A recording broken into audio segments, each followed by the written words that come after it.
But I did want to say that last night I was walking on a red carpet in Las Vegas, Nevada with Charo.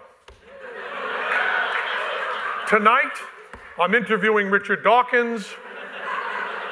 There is no God.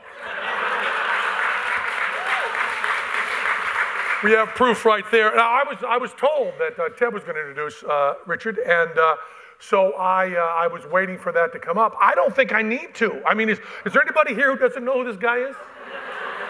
I've been, a lot of you got, I think, the book today. I got the book because I'm important. I got the book 2 days ago. And I had decided that I was going to skim it, try to get little moments out of it that I could fake in front of Richard that I'd read it. And even though I was much too busy to read it, and even though it was the first time I'd read a book on paper in about 7 years, I really couldn't put it down. And one of the things you'll find as you all read this book is, besides all the stuff that I assume we all agree with philosophically with Richard, he is a phenomenally good writer and really, really funny and really good-natured, and it's really nice to see a book that's this full of love and this full of heart and this full of beauty and this full of joy, which is what Richard is. But sometimes when you see him painted in the popular culture, he's given us some sort of evil atheist come to piss in people's cornflakes. And those of us who are fortunate enough to know him know that he's just a funny, great guy. But one of the things I wanted to start with, and I like to do this when we're in front of an audience that I believe is mostly, shall we say, on our side. I want you to talk about how you've been treated by Christians as being the most badass atheist there is. How do Christians treat you? I would say, is my mic working? I would say I'm treated very well. I find that I get extremely friendly receptions in the so-called Deep South. You know, just about every town in that large area claims not only to be in the Bible Belt, but to be the buckle of the Bible Belt. You'd be amazed how many buckles there are. But I get very polite. I mean, even on the one occasion when I got a lot of questioning from, it's called Liberty University, and by the way, university is in quotes. And liberty. Yes, and liberty. And the event was not actually at Liberty, it was at Randolph-Macon Women's College. But the Liberty lives in the same town, and so they bussed them over. And so they monopolized the whole of the front row, and they monopolized the microphone when it came to question time. And they were all very religious questions, and they were all, at least they thought they were searching and testing questions, but they were immensely polite.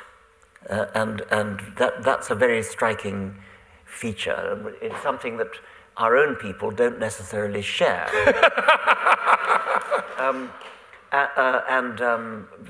That's been my impression. Most of the Christians that I come across, well, perhaps not most, quite a lot of the Christians that I come across are very friendly and delightful.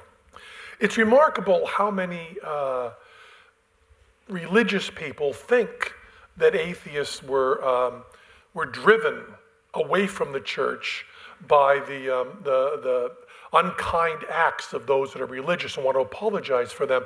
And I have found that I was drawn to atheism mostly by how kind the people in the church were to me. How did you end up an atheist? I would say that rudeness or kindness is completely irrelevant. What matters is what's true. And so when people say, "Oh, you must have been badly treated by a priest," or something like that, no, not a bit of it. We're the only two who weren't.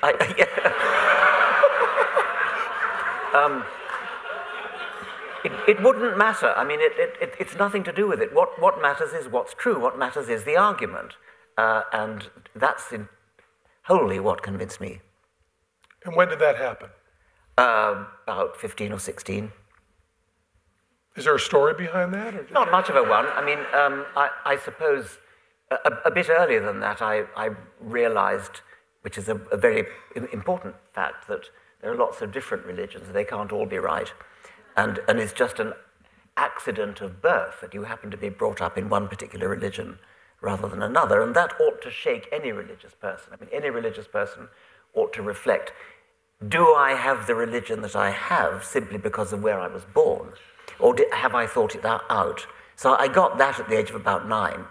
But for some reason, I then reverted to Christianity at the age of about 12 or 13, which I'm a bit ashamed of, really. I mean, I think I should. And then finally came to my senses at the age of about 15 or 16. In the book, you talk about in that, and I'm so happy to see in the book when you talk about how much you hate debates, the debate form, yes, and all of that, because I've always hated that, watching it and being involved in it the little bit I have. But you do say that, I forget who it was, forgive me, a religious leader actually said to you during a discussion on stage that had he been raised Muslim, he would be a devout Muslim. Yes. Could you Well, yes, I mean, this was not a debate. Like you, I hate the debate format. I hate the 10 minutes for the proposition, 10 minutes for the opposition, 5 minutes to reply, 5 minutes to reply, and so on. And then a vote. I really don't like that at all. But this was a civilized conversation with, I think, Father George Coyne, who is or was at the time, the director of the Vatican Observatory. A highly intelligent man, and he was quite happy to admit that if he'd been born in Afghanistan, he would have been a Muslim. I mean, that was no surprise to him at all. And pretty much admitted that he had absolutely no reason for being a Catholic at all. I mean, he pretty much said that. So I said to him, well then, why are you a Catholic? And he said, because I was brought up Catholic. As simple as that. I mean, he was quite open and frank about it. And the conversation didn't go any further? There was no answer he gave to that at all? That was it. I mean, a lot had happened before that. It's all on YouTube. It's one of the better conversations I've had. Father George Coyne. It was not used in the television program. It was recorded for a program that I did for Channel 4 in Britain. I forget which one it was. It might have been The Genius of Charles Darwin. And I think it was one of the best interviews I did. But I also did one with the then Archbishop of Canterbury, Rowan Williams. And the director felt he couldn't have both. So he put in the Archbishop rather than George Coyne. I wish he had both. Now, what do you say to someone who refutes that where I was born is what I believe by saying there are many paths to truth? It seems like whenever you explain why you don't believe in one religion, they'll tell you, well, there's the other one, and indeed all the religions are the same. Yes. I can't get over how sloppy that is. I mean, because they contradict each other, and people go to war over the minor difference between Shia and Sunni, or Catholic and Protestant. So it's just, I think, disingenuous to say, oh, they're just separate paths to the truth. You said that a very, very intelligent man you were arguing with. Who do you believe is the smartest in every way, best educated person who is religious?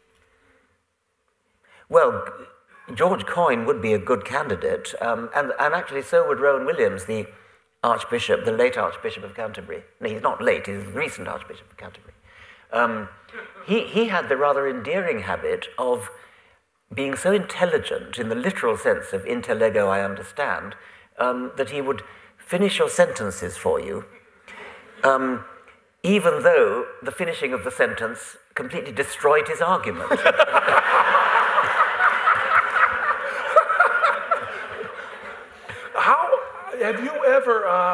Have you ever had, I mean, I know people talk about logic, tight compartments in the brain. Do you have any sort of analysis of why there are so many brilliant people who are religious? I'm not sure all that many.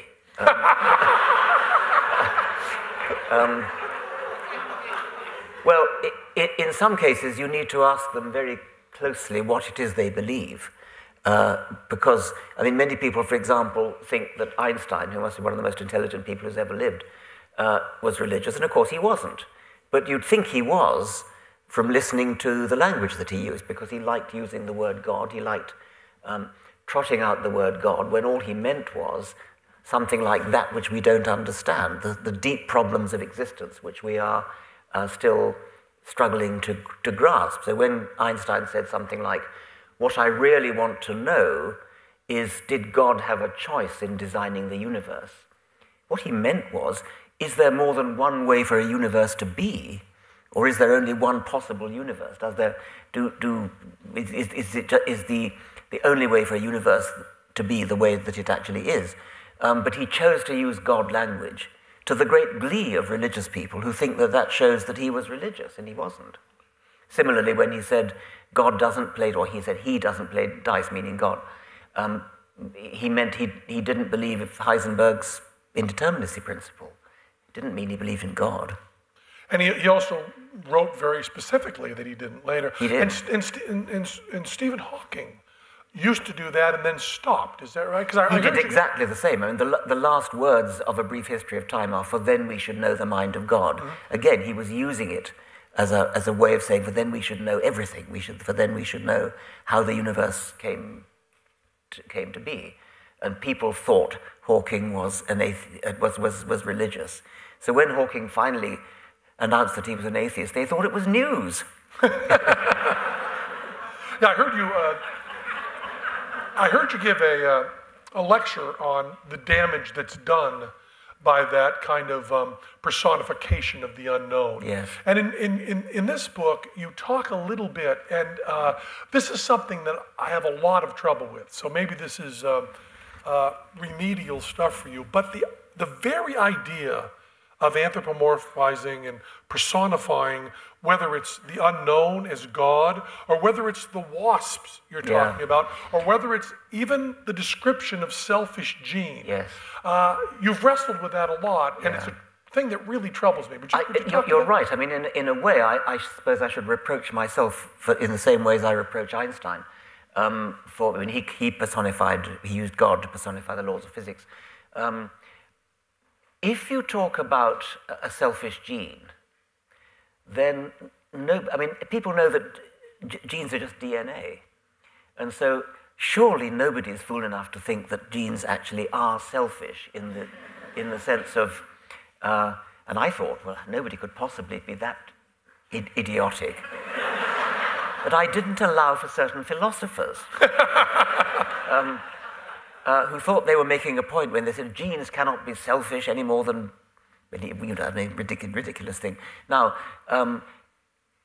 you could be forgiven for thinking that you're absolutely immune to reproach if you talk about genes being selfish, but if you talk about wasps being selfish, or lions being selfish, or elephants being selfish, or having motives, then there really is room for misunderstanding there, because elephants very probably are conscious. And therefore, you can have an argument, a proper argument, talking about brains and philosophy and things, about whether elephants have emotions, desires, happiness, etc. And that's a proper and important argument to have. It's a totally different argument from the selfish gene, where nobody thinks they have emotions.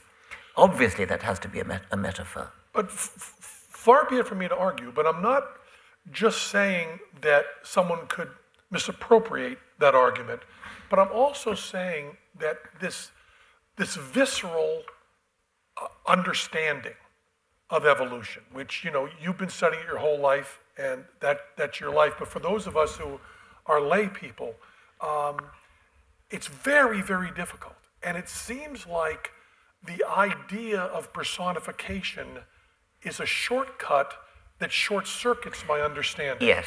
What I need to understand about evolution at an emotional level is time. And it seems like the idea of selfish is kind of a shortcut when we really should be talking about how thousands and millions and billions of years actually give that movement and not any sort of volition on the part of the thing. Let me divide that into two parts, because I think we've got two different things going on there. The point about personifying genes is that if you're faced with a difficult problem in evolutionary theory, say a problem with social insects, ants, say, where it's very complicated because you've got sterile workers or sterile soldiers who are working not for their own reproduction in the Darwinian sense. What are they doing? Well, an absolutely sure way to get the right answer is to personify the gene. If you say to yourself, what would I do if I was a gene in order to get myself into the next generation, you will get the right answer when you're studying ants or bees or termites or naked mole rats or whatever it is. If you say, what would I do if I was an individual ant, then you've got a much more complicated calculation to do, because you've got to say the individual ant is performing a complicated calculation of how to maximize the survival of its genes. And it's much simpler to just, if you're going to personify anything, to go to personify the gene itself. Now, your second point was about time. And time is a major stumbling block to the understanding of evolution. Many of the skeptics who say, I don't believe I ever came from a monkey, whatever it is, or I don't believe the eye could evolve, they just don't understand what 1,000,000 years is, let alone 100 million years. And people say, I'll believe it when I see a monkey give birth to a human. You laugh, but I assure you that's a common enough. So you have to somehow, I mean, nobody can actually conceive of what 1,000,000 years is like. But you have to try to find ways of doing it, ways of shortcutting and getting some kind of comprehension on what can be done with time. Darwin did it by talking about domestication and pointing out that it only takes a few hundred years to breed from a wild cabbage to a cauliflower or something. And I think people get that because they see how different all the different members of the cabbage family are, cauliflower and broccoli and Brussels sprouts and cabbage and kale and things. And they've all been bred from one wild plant, the wild cabbage, Brassica oleracea. And it doesn't take very long, it just takes a matter of centuries. Dogs, a bit longer, but even dogs, I mean, breeding dogs is a very swift business. Darwin was fascinated by pigeons. So if you see what can be done in a few centuries with pigeons or dogs or cabbages, and then say, well, 1,000,000 years is so much longer, and 100 million years, very hard to grasp. I just want to, is there a way, and this is just for me, is there a way you can explain or just state how the gene moves through and changes without personifying? Is there a way you can say what's really happening? Yes, I mean, you don't have to say, what would I do if I were a gene? You could say something like this. Every creature that is alive is descended from a literally unbroken line of successful ancestors. And the field is littered with the corpses of contemporaries which were not ancestors. Most animals that have ever lived ended up not being ancestors. We are the elite who are descended from an elite in every generation in the past. Because we have inherited the genes of an unbroken line of successful ancestors, we are good at doing whatever it is we do, whether it's flying or swimming or burrowing or swinging through the trees, whatever the species does. They're good at doing it because they've inherited the genes which made their ancestors good at flying or swimming or digging, and therefore passed on those genes. I mean, that's another way of looking at it, which is not personifying. Yeah, and I just find that way of looking at it so much clearer. Yes. Whenever I see in any sort of science book one of those words like want or needs or desires or is going for, I always bristle at that. No, you've got to get over that. It's not,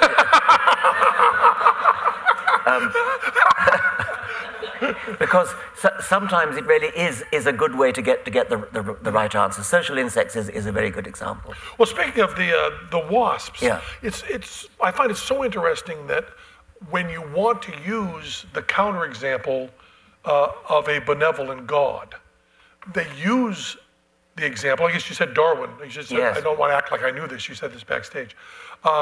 Darwin uses the example of the wasp that paralyzes the katydid for her, turns them into zombies for her offspring to feed off. It seems to me so odd that after you have the one example of God at his worst, that's what you ended up studying. Well, no.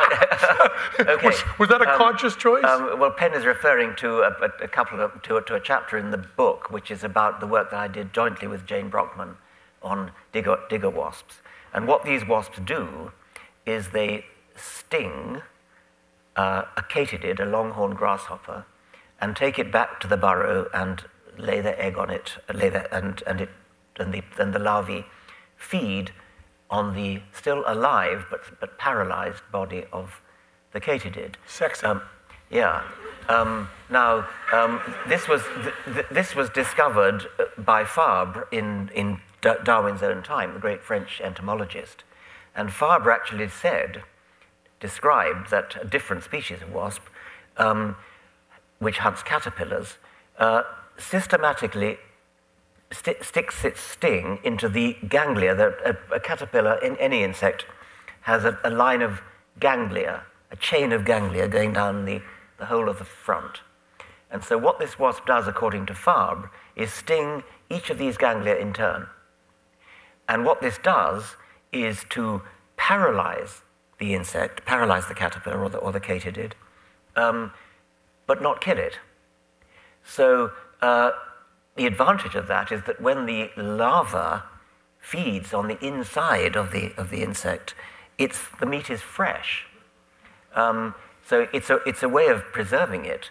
But Darwin was horrified by the cruelty, and Darwin actually said something like, "I cannot conceive of how a benevolent creator could have designedly created the Ichneumonidae, which was another family of wasps that does this thing."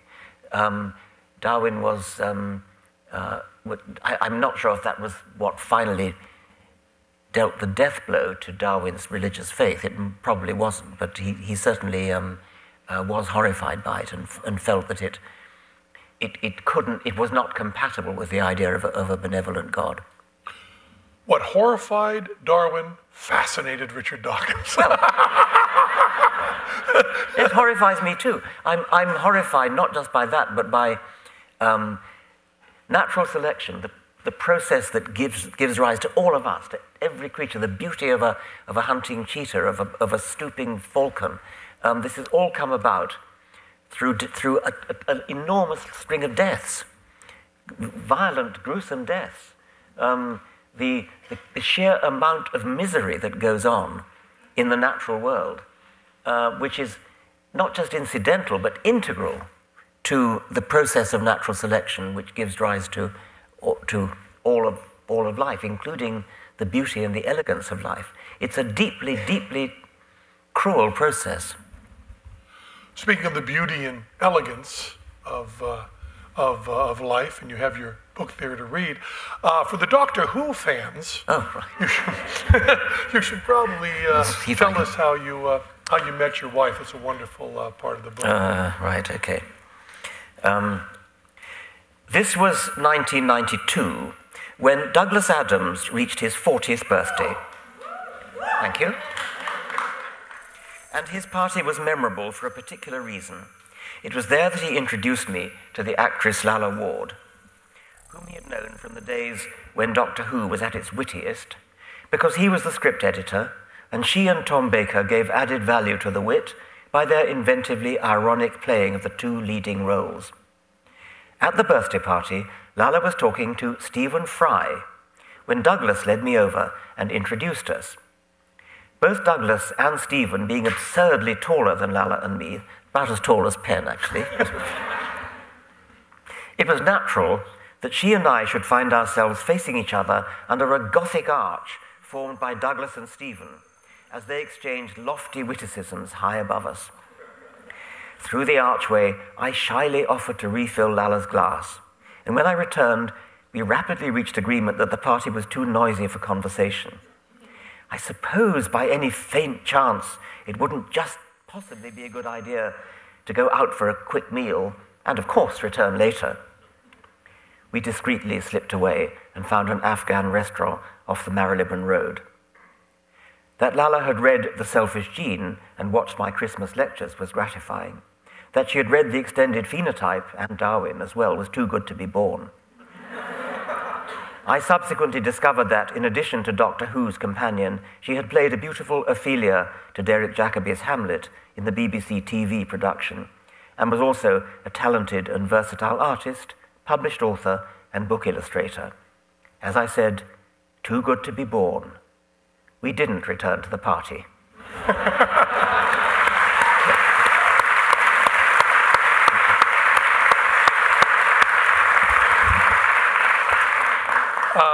And speaking of people we love, I don't want you to make me cry. But would you talk a little bit about Hitch? I mean, yes. One of my biggest fans.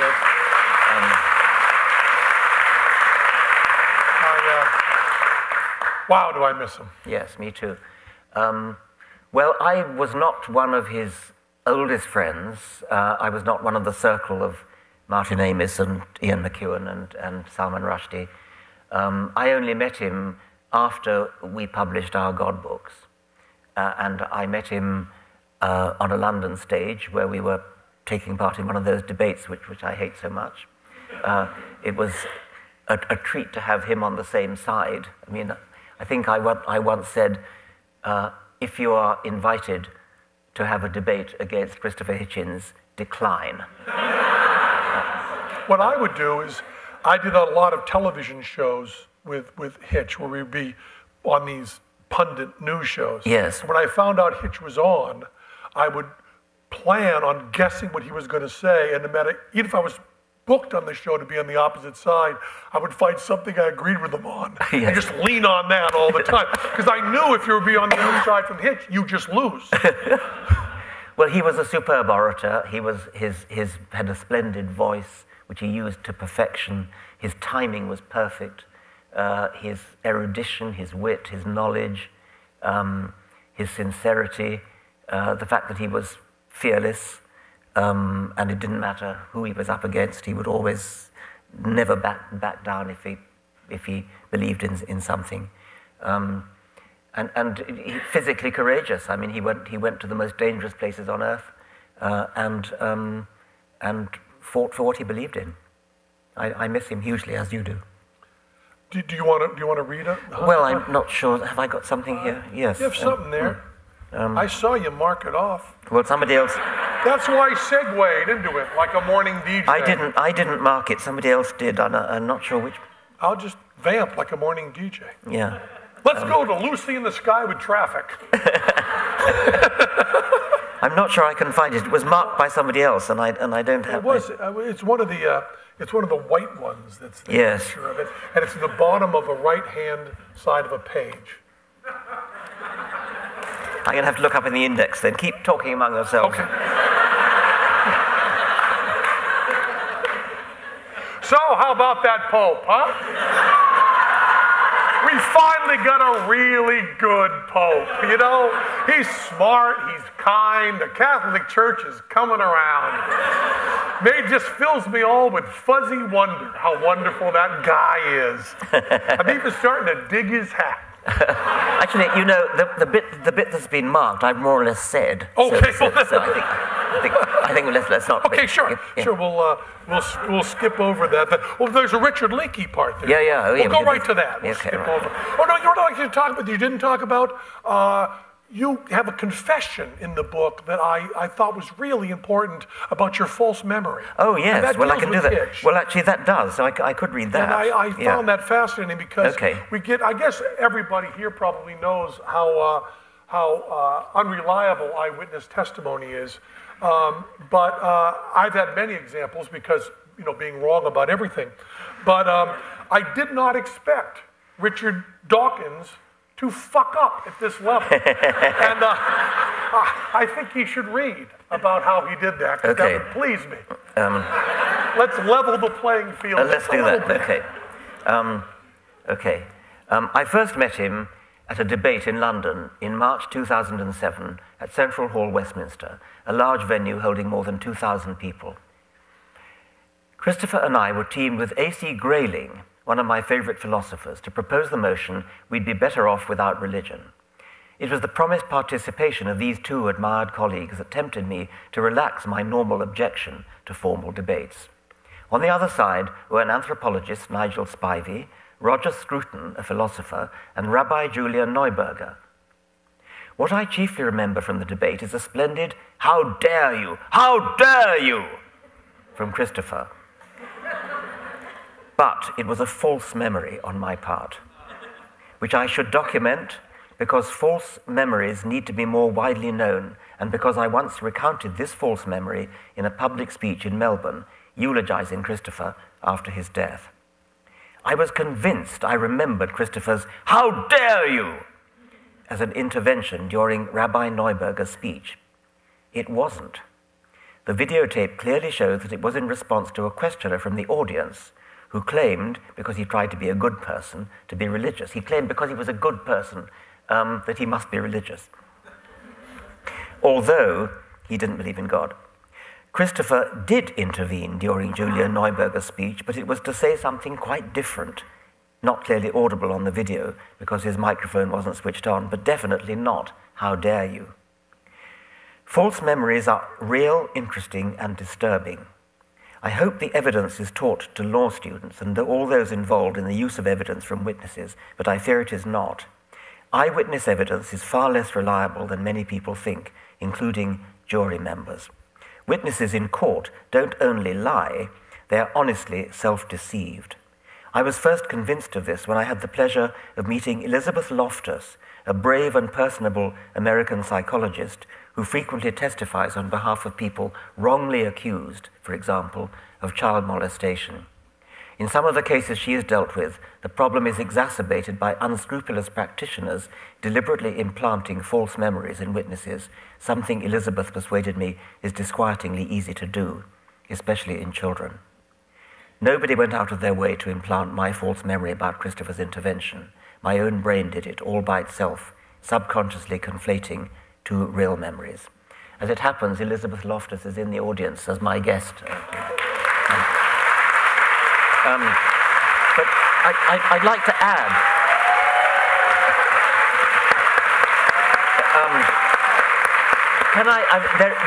there is a footnote which is actually rather more remarkable. While this book was in press, I happened to meet Professor A.C. Grayling, my fellow debater, at a luncheon. The subject of false memories came up, and I recounted this story to him. To the amazement of both of us, he confessed that he had exactly the same false memory. He was incredulous when I told him the true story, but the film evidence is unequivocal. Both of us had concocted the same false memory. I wonder how often that happens. To me, it seems to undermine eyewitness testimony even more gravely than I'd thought. Imagine that the incident apparently witnessed was a serious crime instead of an intervention in a debate. Would any jury throw out the identically corroborated independent evidence of two witnesses, both university professors, if a barrister tried to argue that both witnesses suffered from false memories? Just to finish off the story, I was talking to a young woman who had seen the YouTube video, and she was a third person who had that same false memory. She got it from watching the video, and she remembered or misremembered what happened in the video. I told her to go back and look at the video again, and she was totally shattered by it. Yeah, well, my job is implanting false memories in big groups of people. And I know that there's no more successful lie than the lie you tell yourself. Yeah. And one of the things magicians are always trying to do, you can't ever tell people to believe something wrong. You have got to lead them down so they tell themselves something wrong, and then you can crush them like a wasp. Can I ask you a question? Since you mentioned conjuring, I'm fascinated by the conjurer's art, and a really good conjurer such as you and Teller and Derren Brown and people like that. It is so miraculous that you have to feel sympathy for anybody who actually thinks it is a miracle, and it's only because we've been really schooled to be critical, and because honest conjurers actually tell us that it's only a trick, unlike some dishonest ones who pretend it really is a miracle. And I sort of wonder, what would it take, actually, to really convince me of a true miracle? Because I pay lip service to the idea. People say to me, what would it take to make you religious? They say, I mean, what if a great booming Paul Robeson voice came out of the sky saying, I exist, and I made the world and things. I mean, having seen what Penn and Teller can do, what Derren Brown can do, I would think I'm being fooled. I would think I'm hallucinating, or somebody's pulling a trick on me, because the likelihood that it really is a miracle, really following Hume's argument, seems to me to be less than the likelihood that I'm hallucinating or being tricked. Yeah, well, it all comes down to Occam's razor, right? I mean, you can't throw out everything we've believed before because someone does a card trick. Yes, quite. You know, you really can't do that. It is interesting that, we know the actual time when magic split. In history, you mean? In history. Yes. You know the actual time. In the 16th century, a book was published called The Discovery of Witchcraft, and that is the first book that deals with magic as trickery. It's the first book ever written that we know of, and right from there, the fork goes. And you have, still to this day, David Blaine, who will, and I don't want to misrepresent, he's a friend of mine, I don't want to misrepresent his feelings, but he has said, at least so that I understood it this way, that he believes that the magician's job is to distort reality in the world. Not just in the show, but he believes you should leave his show believing things that he, David Blaine, knows to be wrong about the world. And that is completely outside of my morality. I believe that you should leave our theater exactly as if we sawed a person in half, which is no one who is not severely mentally ill believes that they've witnessed a murder. And yet, a lot of people with mentalism, and we've had a lot of arguments with Derren Brown about this, as a matter of fact, and he's finally come around to our side with a lot of work from Teller, believe that they can say, I did this with psychology, I did this with body language, I did this with hypnotism, when they're actually using another mechanism entirely. And the challenge that I put to magicians is that I believe that after a magic show, you should not leave the theater believing anything the magician himself knows to be not true. Yeah. It's a very high bar to set it at. And this too, you've got Amazing Randy on one side and Chris Angel on the other, which is certainly a bigger gulf than God and Satan.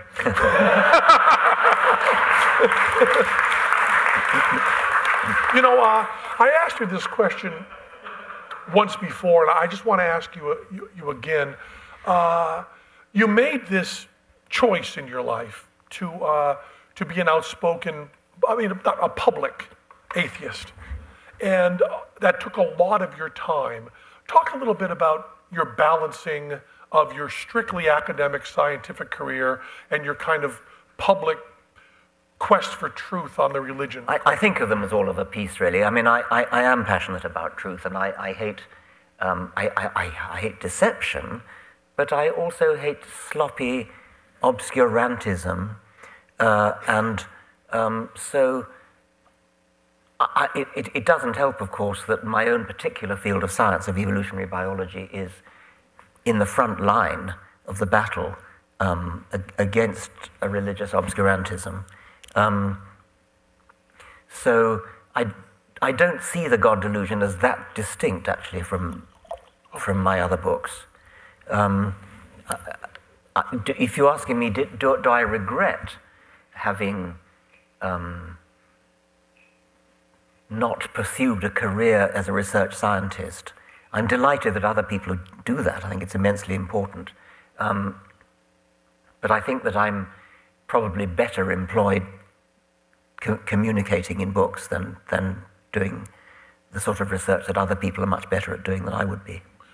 Well, I will take the liberty of speaking for everybody in the room and say that we could not be happier than to have you as someone speaking the truth on our behalf. There's just no better person. Thank you.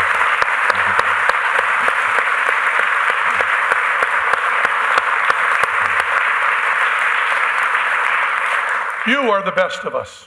We want to get there were some questions from the audience, weren't there? Yes. We want to go with here? Yes, I have them here. I've gone a bit longer than I was supposed to, but you have a bunch of them to ask, so I can sit back and listen. And we can also see the difference between the American and the Brit. He poured his water into a glass. Sorry.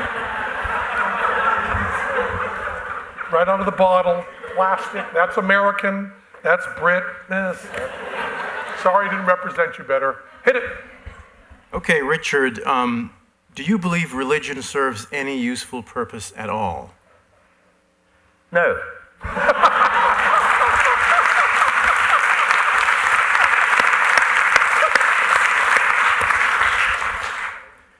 Okay, if you could,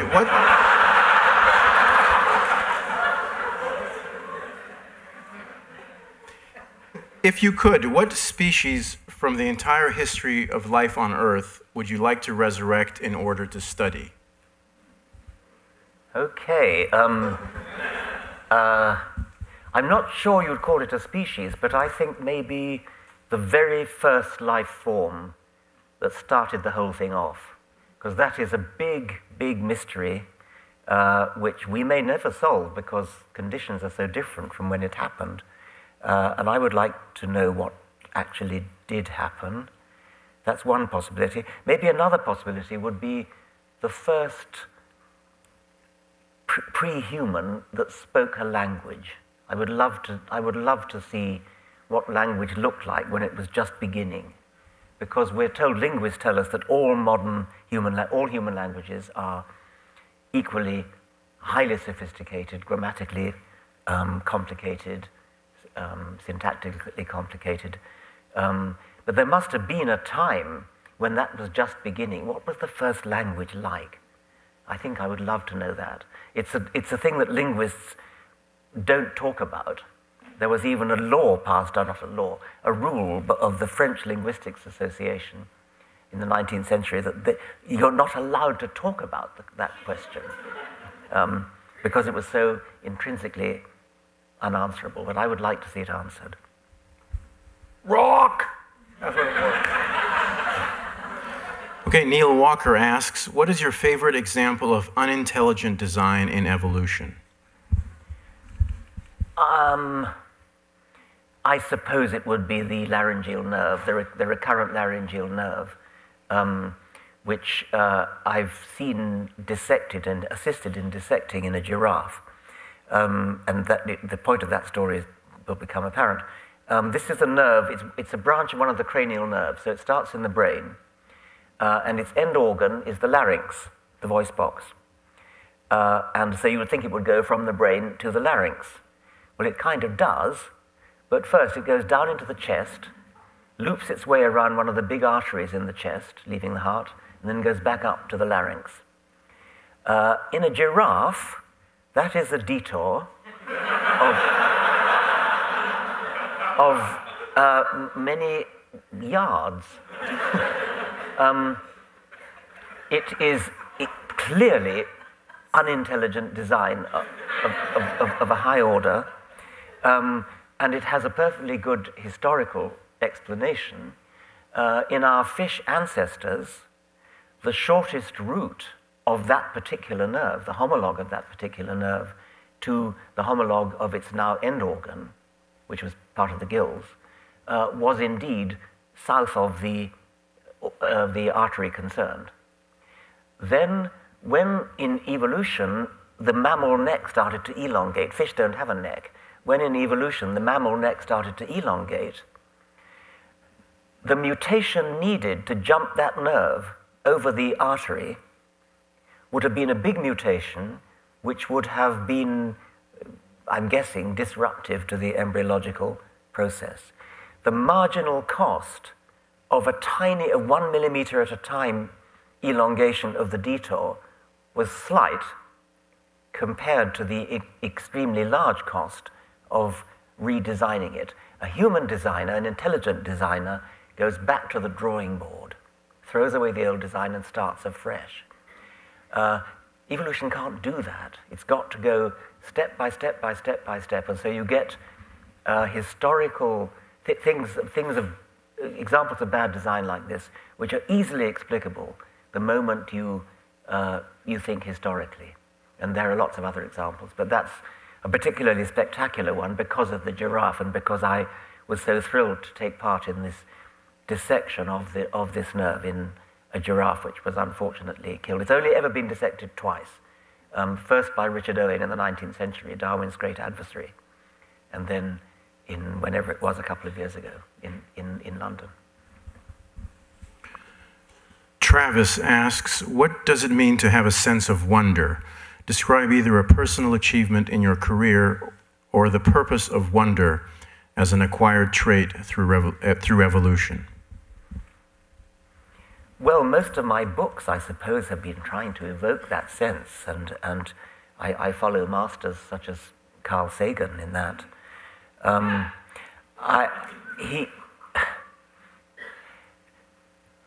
When you think that the laws of physics, atoms bumping into each other, following these simple laws of physics,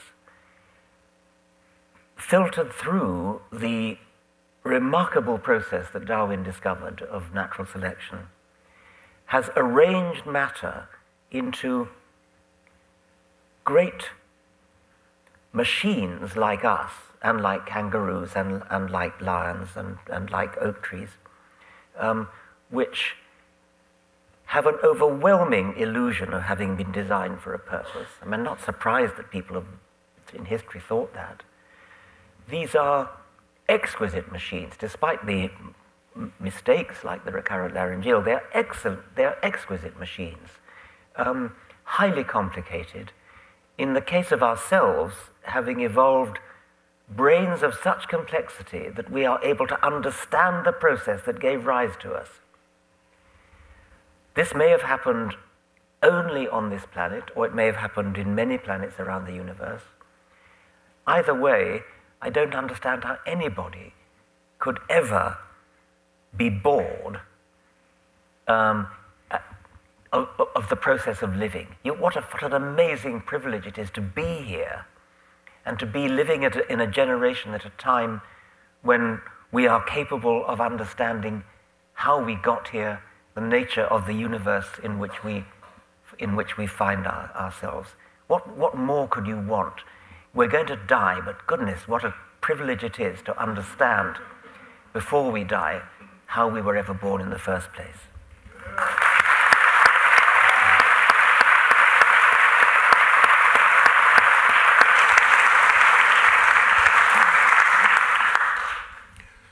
Nancy Nelson asks, Kim Davis has continued to make international headlines for her continued refusal to issue marriage licenses to same-sex couples, despite a U.S. Supreme Court order mandating otherwise. According to her, she's standing by her beliefs as Christian, overriding the Supreme Court order. She and her supporters say they don't think a person should be threatened to be fined or threatened to go to jail because they're Christian. What do you think about that? Do you say Nancy Knowlton? Nancy Nelson asked that question. Okay. I used to know a Nancy Knowlton, that's why I Let's hear about her.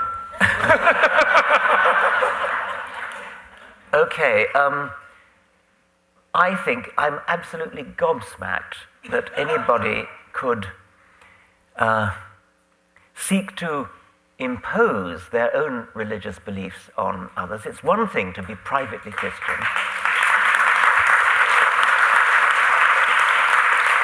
And when they have the unutterable gall to imply that they are being oppressed because they're not allowed to oppress other people.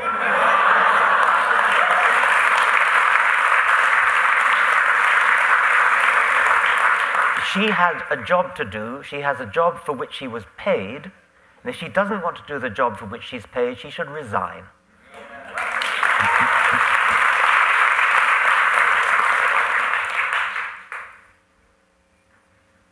Benjamin asks, what do you think are the key biological and social factors that combine to seemingly divide some people's brains into two irreconcilable dimensions? One is evidence-based and well-considered, and the other is appallingly prone not to just take on faith, but also to hold on to it desperately, completely ignoring all of the sanity they possess in every other area of their thinking. What allows people to live these irreconcilable, bidimensional lives? I have no answer to that. I cannot understand. Well, no, okay. I mean, I suppose we all, to some extent, allow ourselves to be seduced by our emotions and to depart from strict rationality. And so we mustn't be too high and mighty about this. But when you have people who, I mean, I'll tell you the most extreme example I know. I was told this by the professor of astronomy at Oxford. He had a colleague in America, a professor of astrophysics, who writes learned papers published in astronomical journals full of advanced mathematics. These mathematical papers all are based on the assumption that the universe is, whatever it is, that 13 billion years old. And yet he privately believes the universe is less than 10,000 years old. So his brain is so split that he's capable of writing advanced mathematical astronomical papers which he actually believes to be fundamentally false. I confess myself, in that sort of case, to being totally and completely baffled. I have made myself unpopular with American audiences when I've said things like, imagine that you were consulting a surgeon and you discovered that the surgeon who was going to operate on you thought that the world was only 6,000 years old. I would not let that surgeon operate on me. I certainly wouldn't vote for him as President of the United States.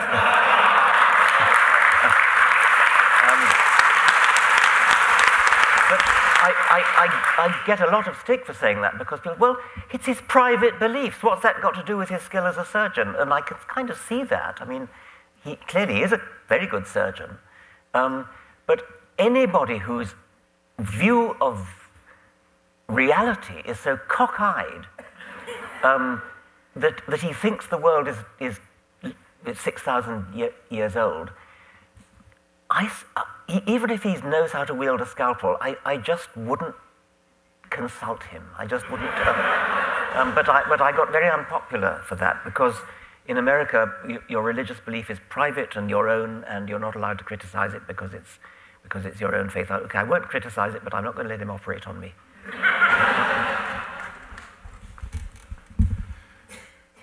Eva asks, what do you think is the best course of action in opening intelligent dialogue with people who are still hesitant in accepting scientific worldviews? Well, hesitant is a nice word, and I think if somebody is genuinely sort of undecided and on the fence and hesitant, I would have thought that such a person would be amenable to evidence, unlike the professor of astrophysics that I mentioned a moment ago. So I think that with such a person, I would sit down quietly and talk about the evidence. And that ought to do the trick. But also the job is not to convince. The job is to tell the truth as you see it. I think those are two very different things. Yes, but it has been argued that if you tell the truth as you see it, you alienate people. But you also have to leave the possibility that whoever you're talking to could possibly be right. Yes. And if you're not leaving that in there, then it's not really a dialogue. Yes. You should just tell the truth as one sees it, Yes. not try to second guess, because you can't possibly have a perfect map of what they're going to believe so that you can attack it. Yeah. Tricia asks, I respect and applaud your books as well as Sam Harris's. However, I still struggle with the idea of jumping from my agnostic ship to an atheistic one. Is there a scenario that you would feel comfortable with as an atheist to include or to be open, she says, to an unknown creator? To be clear, I'm absolutely ruling out religion here. Perhaps someone, something behind the control panel of this simulation we call the universe or possible multi-universe, bearing in mind science isn't void of projections. Are you open to any possibilities? Cool. I have to be open to possibilities, and what I think, insofar as there is a powerful argument in favor of some sort of intelligent designer, it would lie in what I've called the divine knob twiddler, who actually sets the fundamental constants of physics, because physicists tell us that they are very fine-tuned. There's a lot of confusion about the distinction between atheism and agnosticism, and people use the words in different ways. There are people who use the word agnostic to mean that the two possibilities you're considering are equally likely. So if some people think that if you say, I'm agnostic about the existence of God, you're saying that it's equally likely that there is a God and that there isn't a God. Whereas other people would say that we all actually have to be agnostic because we can't positively disprove the existence of God. But on the other hand, the same would have to be said of leprechauns and fairies and the flying spaghetti monster. So there's a whole spectrum of agnosticisms, and in one sense, I am agnostic, and that's what any scientist should be. But the probability of there being a God seems to me to be little more than the probability of there being leprechauns and fairies and flying teapots and things. So I think I would call myself a de facto atheist, lives my life as though there is nothing supernatural. I'm moving more towards saying I'm not even sure what it would mean to say that there was something supernatural. I think I would, if somebody tried to convince me that something was supernatural, I would say, well, what you're saying is that it's beyond existing science to understand, so we need a better science. And so I'm not clear that there's any coherent meaning to be given to supernaturalism. But they also answer different questions. Agnostic answers, do we know? Yes. And atheist answers, do we actively believe? Yes. Okay. And I think if you don't know, you don't believe. I think that the idea of saying that we don't know everything is so obvious as to be uninteresting. It's totally obvious, yeah. The question is, at this second, what do you actively believe? And although you cannot come up with what would convince you of a God, that doesn't mean there isn't something there. No. And so at this moment, you don't believe. At this moment, you're atheist. There's this claim that especially agnostics make that atheists have somehow said it is impossible for there to be a God. I don't even know that an atheist ever said that. No, quite. They're just saying, I don't actively believe now. Agnostic is not between atheist and theist. It answers an entirely different question. I think that's right. And I think that's absolutely right. And also, the burden of proof is on those who wish to believe. Well, of course. Yeah. Now that NASA has recently discovered water on Mars, do you believe that it makes a lot more money. The song "Life on Mars." Do you believe that it's most likely there is bacteria or living orgasms within?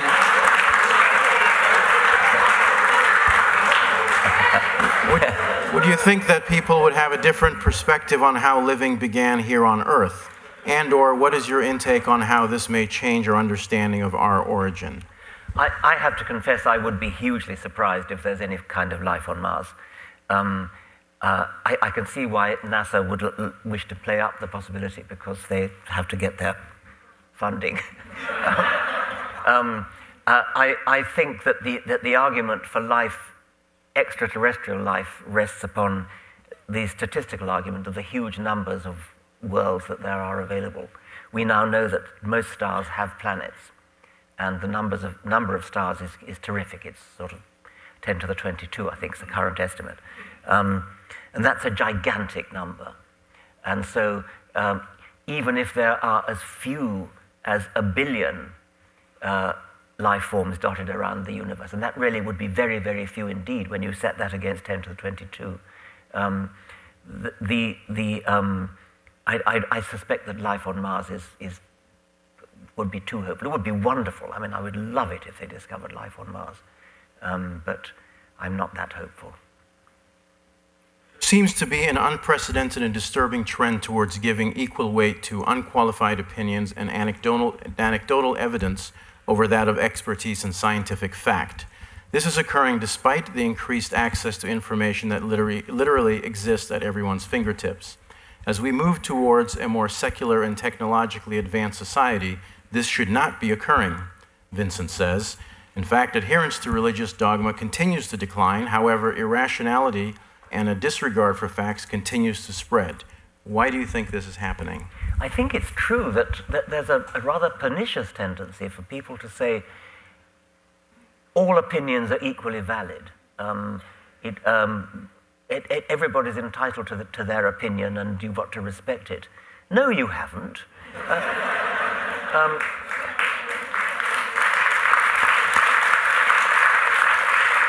There's such a thing as evidence, and some opinions are supported by evidence and others are not. And I don't understand where that particular fashionable doctrine has come from, that opinions are equally valid. Maybe we should respect people, but don't respect their dotty opinions. I also question that things are getting worse, or that there's more nonsense around. I don't think that's a valid opinion. I think there's a lot of evidence that things are getting better, and I don't think there's that much evidence that there's more nonsense now than there was. Do you think, I mean, the way the point is sometimes put is that as people lose religion, they don't become more rational. They start believing in woo-woo and homeopathy. Yeah, but I mean, I don't think you're going to see that kind of change to rationality happening like this. But if you look at the big picture, over 500 years, over 100 years, or even over 50 years, I think we're seeing that it's going in the right direction. There's going to be steps back. Yes, as I think that's religion right. dies, it's not going to be pretty. Yes. And that's what we're seeing. We're seeing this ugly death of religion that's going to happen. You know, I don't think that all the gloom and doom stuff. I think Steven Pinker, really, his book changed my mind on that a lot. I think things really are getting better. I agree with that. It's called Better Angels of Our Nature. Strongly recommended. And our final question for the evening: 5 people, dead or alive, who would you like to have dinner with? Oh, that question. Okay, well, what shall I say? Jesus.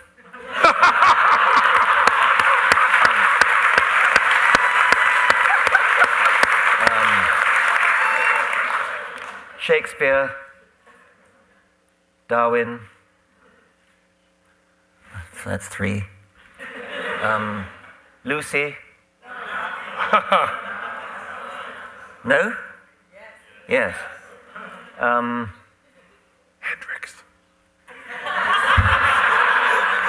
Yeah.